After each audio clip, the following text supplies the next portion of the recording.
Nimewaita mara moja kwa sababu sasa kwa nadhani nimepaka shafiki. Brother. Vipi? Safi. Mimi nimewaita hapa wadogo zangu. Nimekaa naona muda mrefu unaenda, na kama unavyojua wewe pia umemaliza chuo, lakini imekuwa tatizo sana. Sasa kuna rafiki yangu ambaye nimeongea naye, tumepata kazi pale kiwandani. Na nilikuwa nataka nyinyi sasa niwapeleke pale nende nikawatambulishe ili muweze kuanza kazi moja kwa moja, kwa sababu nafasi zenyewe za kazi zilikuwa chache, lakini kwa sababu nafahamiana naye na anawafahamu nyinyi, akaona bana hawa ni ndugu zako na yeye ni wa ndugu zenu, twende tukafanye kazi wote kwa pamoja. Abidi uangalie hivyo vitu. Bora Jose hapa hajasoma aenda kufanya. Mimi nikafanya kazi kwa ndani kweli brother, na degree yangu kafanya kazi kwa ndani. Nitaendea haki kweli brother. Hivi ndio ndio utofautishe. Unajua? Wewe ukafanya kazi kwa ndani, mimi nitafutie kazi maofisini huko nikafanye kazi.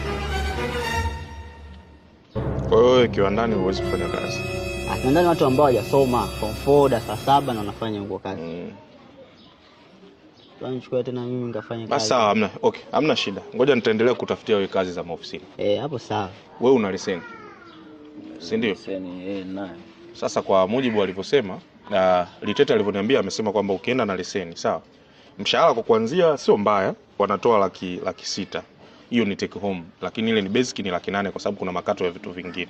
Lakini pia pale wana promotion kwa ajili ya wafanyakazi wao, kwa hiyo watakupa usafiri. Wanatoa paso, lakini sio mbaya, wakikupa hiyo kwa kuanzia hiyo paso kwa ajili ya wewe kuwahi kazini na kutokana na kwamba wewe unavokaa huko mbali. Kwa hiyo ukienda mwambie tu hayo mengine ya huyo mtu wa pili, mimi Mimi nataka.